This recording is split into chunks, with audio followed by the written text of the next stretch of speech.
नमस्कार विद्यार्थी मित्रांनो, आज आपण BA second year semester 4 paper number 7 भारतातील लोकसंख्या या पेपरमध्ये पहिल्या चॅप्टरला आपण सुरुवात करणार आहोत. पहिल्या प्रकरणाचे नाव आहे मूलभूत संकल्पना, म्हणजे लोकसंख्याशास्त्रातील बेसिक कन्सेप्ट. या प्रकरणामध्ये आपण अभ्यास करणार आहोत. या पहिल्या प्रकरणामध्ये 3 मूलभूत संकल्पना या लोकसंख्याशास्त्रामध्ये आपण अभ्यासणार आहोत. त्यामधली पहिली संकल्पना आहे जनन, दुसरी मर्त्यता आणि तिसरी आहे भारताची लोकसंख्या घनता. या 3 मूलभूत संकल्पना या प्रकरणामध्ये आपण अभ्यासणार आहोत. विद्यार्थी मित्रांनो, पहिली संकल्पना आपण पाहत असताना जनन ही संकल्पना पाहत असताना संकल्पना ही बाब काय आहे हे आपण समजून घेणं महत्त्वाचं आहे. कारण नैसर्गिक आणि सामाजिक शास्त्रात संकल्पना अतिशय महत्त्वाच्या समजल्या जातात. त्याचबरोबर सामाजिक शास्त्रातही संकल्पनाची भूमिका अतिशय महत्त्वाची असते. कोणत्याही शास्त्रामध्ये शास्त्राच्या विकासासाठी किंवा संकल्पना निर्माण होण्यासाठी संशोधन करून संकल्पना निर्माण केल्या जातात. कारण संशोधनाच्या प्रक्रियेमध्ये तथ्यसंकलन, तथ्यांचे वर्गीकरण, तथ्यांचे विश्लेषण या वेगवेगळ्या टप्प्यातून सुव्यवस्थित आणि सुसंबंध सूत्रबद्ध पद्धतीने मांडणी करून संकल्पनाच्या आधारे वेगवेगळे शास्त्र विकसित होत जातात आणि त्या आधारावर शास्त्राचा विकास होत जातो आणि त्यामध्ये संकल्पनाची भूमिका अतिशय महत्त्वाची असते. कोणत्याही शास्त्रातील संकल्पना त्या शास्त्रातील ज्ञानाला स्पष्ट करत असतात. संकल्पनामुळे ज्ञानाचा अर्थ लावणे हे सोपे होते. म्हणून कोणत्याही शास्त्राची निर्मिती आणि विकास हा संकल्पनाशिवाय होणे शक्य नाही. जसं गणितशास्त्रामध्ये बेरीज, गुणाकार, वजा, बाकी, भागाकार यासारख्या संकल्पना असतात, तसं भूमितीमध्ये बिंदू, रेषा, वर्तुळ, त्रिकोण, आयात यासारख्या संकल्पना असतात. रसायनशास्त्रामध्ये आम्ल, आम्लारी यासारख्या संकल्पना असतात. समाजशास्त्रामध्ये समाज, संस्कृती, सामाजिक संरचना, समूह, संस्था यासारख्या संस्था असतात. त्याचप्रमाणे लोकसंख्याशास्त्रामध्ये पण जनन असेल, लोकसंख्येची घनता असेल, मर्त्यता असेल, स्थलांतर असेल यासारख्या मूलभूत संकल्पना आपणास पाहाव्यास मिळतात. म्हणजे एकंदरीत फेअरचाइल्ड नावाचा अभ्यासक या संकल्पनेच्या संदर्भात व्याख्या मांडताना असं म्हणतो की वैज्ञानिक निरीक्षण आणि सिद्धांताच्या आधारे सामान्यीकृत विचारांना दिला गेलेला संकेत म्हणजे संकल्पना आहे. म्हणजे विशिष्ट विचारांना विशिष्ट शब्दामध्ये शब्दबर्ण करणे म्हणजे संकल्पना होय. आता या संकल्पनेचं स्वरूप लक्षात आल्यानंतर आपण पहिली संकल्पना जी आहे जनन ते आपण पाहणार आहोत. जनन ही संकल्पना लोकसंख्याशास्त्रातील महत्त्वपूर्ण संकल्पना समजली जाते. कारण आधुनिक काळात जवळपास सर्व देशामध्ये पर्याप्त लोकसंख्या गाठण्याचे प्रयत्न होताना दिसतात. परंतु ढोबळमानाने प्राप्त नैसर्गिक साधनसंपत्तीच्या सहाय्याने विशिष्ट देशातील लोकसंख्येच्या विविध गरजांची सहज पूर्तता होऊ शकेल एवढी लोकसंख्या म्हणजे त्या देशातील लोकसंख्या पर्याप्त लोकसंख्या होय असं म्हटलं जातं. परंतु प्रत्येक देशामध्येच पर्याप्त लोकसंख्या असते असेच नाही. अनेक देशामध्ये अतिरिक्त लोकसंख्या असते, बऱ्याच देशामध्ये न्यूनतम लोकसंख्या असते. म्हणजे यासारख्या बाबींचा अभ्यास करणारा घटक म्हणून आपण जनन या घटकाकडे पाहतो. जनन म्हणजे प्रत्यक्षात किती अपत्यांचा जन्म झाला याची आकडेवारी होय. तसेच जिवंत अपत्यांना जन्म देण्याची क्षमता म्हणजे जनन क्षमता होय. जनन म्हणजे प्रत्यक्ष स्त्रीने केलेले प्रजोत्पादन होय. म्हणजे जनन म्हणजे एकंदरीत जीवित बालकास जन्म देण्याची स्त्रीची वास्तव पातळी होय असं आपल्याला म्हणता येतं. लोकसंख्यात्मक दृष्टिकोनातून जनन हा अत्यंत महत्त्वपूर्ण घटक समजला जातो. कारण यामध्ये लोकसंख्येची घट, पर्याप्त लोकसंख्या, लोकसंख्येची वाढ याच घटकावर अवलंबून असते. कारण जनन ही एक नैसर्गिक प्रक्रिया आहे. ही प्रक्रिया मानवासोबतच जगातल्या प्रत्येक सजीव प्राण्यामध्ये आपल्याला पाहायला मिळते. जन्मास आलेल्या प्रत्येक सजीवाला मृत्यू अटळ आहे. मृत्यूमुळे सजीवांची निर्माण झालेली पोकळी भरून काढण्याचं काम या जननाच्या प्रक्रियेने होत असतं. म्हणून वंश सातत्य आणि सजीवांचे संतुलन टिकून ठेवण्यासाठी निसर्गानेच जननाचे प्रयोजन केले आहे. एकंदरीत कोणत्याही समाजात लोकसंख्येची वाढ ही जनन या घटकावर अवलंबून असते. समाजाचे स्थायित्व आणि निरंतरता यासाठी जननाची प्रक्रिया अतिशय महत्त्वाची आहे. याचा विचार करून जननाचे विविध प्रकार आपल्याला पाहायला मिळतात. ढोबळ जनन दर, साधारण जनन दर, वयसापेक्ष जनन दर आणि एकूण जनन दर असे जननाचे 4 प्रकार इथे पाडलेले पाहायला मिळतात. या जननाच्या प्रकारामध्ये न जाता आपल्या अभ्यासासाठी महत्त्वाच्या असणाऱ्या घटकाकडे आपण वळू. जननक्षमता कशाला म्हटलं जातं? साधारणपणे जननक्षम स्त्रियांची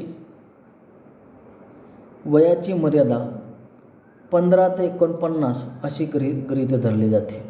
प्रत्येक स्त्रीचा जननक्षम काल हा त्या स्त्रीची शरीररचना निश्चित करत असतो. स्त्रियांच्या शरीररचनेवर विविध घटकांचा प्रभाव पडत असतो. प्रत्येक स्त्रीचा जननक्षम होण्याचा सुरुवातीचा काळ आणि जननक्षमता संपण्याचा काळ हा भिन्न भिन्न असण्याची शक्यता नाकारता येत नाही. म्हणून जननक्षमतेचे मापन करण्यासाठी स्त्रियांचा एकूण जननक्षम काळ विचारात घेतला जातो. म्हणून एकंदरीत साधारणतः 14 ते 49 हा वयोगट जननक्षमता असणारा काळ असा मानला गेलेला आहे. त्यानंतर आपण जननक्षमतेवर परिणाम करणाऱ्या घटकांची आपण चर्चा करणार आहोत. जननक्षमतेवर वेगवेगळ्या अशा 5 घटकाचा परिणाम होत असलेला आपल्याला पाहावयास मिळतो. ज्यामध्ये पहिला जो घटक आहे शरीरशास्त्रीय घटक, दुसरा जो घटक आहे सामाजिक घटक, तिसरा जो घटक आहे लोकसंख्याशास्त्रीय घटक, चौथा जो घटक आहे आर्थिक घटक आणि 5वा जो घटक आहे प्राकृतिक घटक. या 5 घटकांचा परिणाम हा जननावर होत असलेला आपल्याला पाहायला मिळतो. या 5 घटकांचं सविस्तर विवेचन आपण पुढे पाहणार आहोत. कारण त्यामधला पहिला जो घटक आहे तो आहे शरीरशास्त्रीय घटक. जनन या घटकावर शरीरशास्त्रीय घटकाचा सर्वात मोठा प्रभाव होत असलेला पाहायला मिळतो. कारण जगातील सर्वच व्यक्ती, त्यामध्ये विशेषतः स्त्रिया, या सारख्याच प्रमाणात जननक्षम असत नाहीत. बऱ्याच समाजामध्ये बंधत्व सारख्या पण आपल्याला पाहायला मिळतात. कारण शरीरशास्त्रीय घटकावर स्त्रियांच्या वेगवेगळ्या घटकांचा परिणाम कमी अधिक प्रमाणात पाहावयास मिळतो. ज्यामध्ये प्रजोत्पादनाचा कालावधी कमी जास्त असू शकतो. मानवी वांशिक भिन्नता वेगवेगळी असू शकते. आहाराचे स्वरूप आणि त्याचं प्रमाण कसं आहे याचाही जननावर परिणाम होतो. आरोग्यविषयक परिस्थिती त्या त्या समाजातली त्या त्या देशातली कशी आहे याचाही परिणाम होऊ शकतो. त्यानंतर हवामानाची विविधता, हवामान उष्ण आहे, थंड आहे का अजून कसं आहे याचाही जननावर परिणाम होतो. त्याचबरोबर सामाजिक रूढी परंपरा याचाही त्या त्या समाजातील प्रथा परंपरा रूढी यांचाही परिणाम जननावर होत असतो. त्याचबरोबर आर्थिक परिस्थिती कशी आहे, गरीब आहे श्रीमंत आहे याचाही परिणाम जननावर होत असलेला आपल्याला पाहायला मिळतो. जननक्षमतेवर होत असलेला आपल्याला पाहायला मिळतं. मानसिक स्थिती, आरोग्यविषयक मानसिक स्थिती कशी आहे याचाही परिणाम जननक्षमतेवर आपल्याला होत असलेला पाहायला मिळतो. म्हणजे एकंदरीत शरीरशास्त्रीय घटकाशी निगडीत असून जननक्षमतेच्या विविध घटकांना वरील घटक प्रभावित करत असतात. त्यानंतर दुसरा जो घटक आहे तो सामाजिक घटक.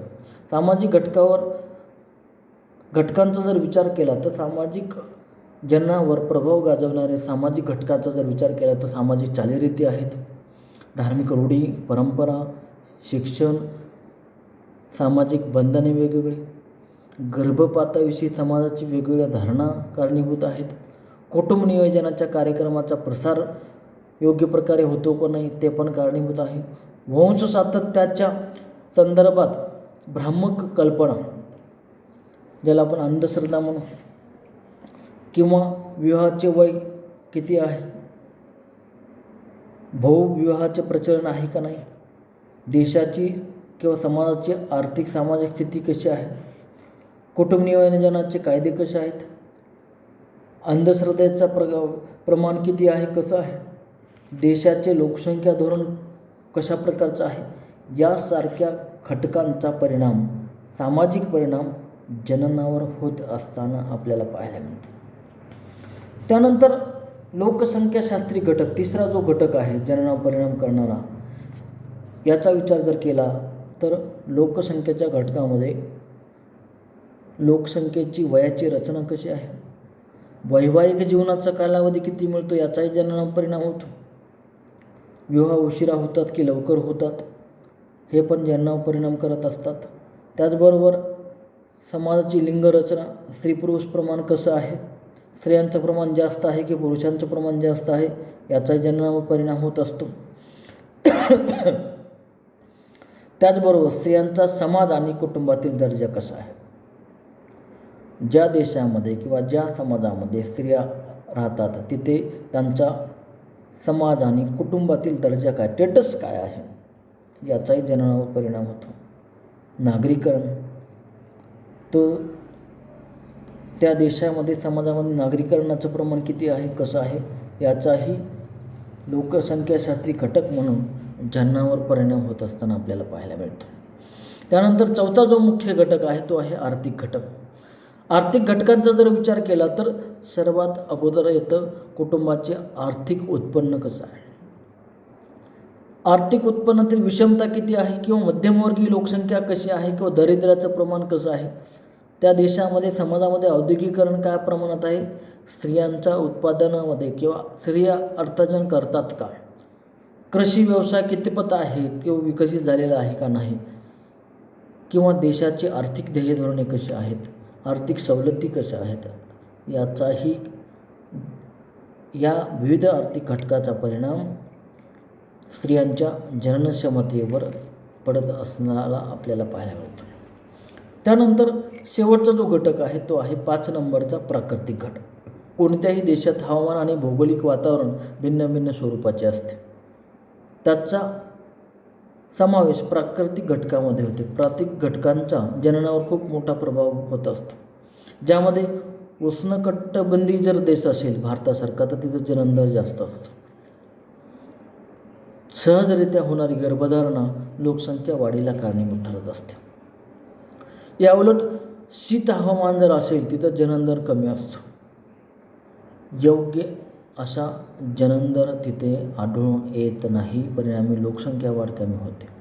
त्याचबरोबर उंच पर्वतीय प्रदेश असेल त्या ठिकाणीही जननदर हा कमी असतो. त्याचबरोबर समुद्रसपाटीपासूनचा जो प्रदेश आहे किंवा समुद्राच्या काठावरचा प्रदेश असेल तर त्या ठिकाणी जननदर हा जास्त असतो. हे 4 घटक, प्राकृतिक घटक हे जननावर परिणाम करत असलेले आपल्याला पाहायला मिळतात. एकंदरीत हे 5 घटक जननक्षमतेवर परिणाम करत असलेले आपल्याला पाहायला मिळतात. म्हणजे जनन या घटकाचा विचार केला तर जनन ही संकल्पना, जनन क्षमता आणि जननावर परिणाम करणारे घटक या 3 बाबीचा समावेश या संकल्पनेच्या अंतर्गत होतो. इथे ही आपली पहिल्या प्रकरणातली पहिली संकल्पना संपते. यानंतरची दुसरी संकल्पना आहे ती आहे मर्त्यता. ते आपण पुढील लेक्चरमध्ये पाहू. तुर्तास आपण इथे थांबू. धन्यवाद.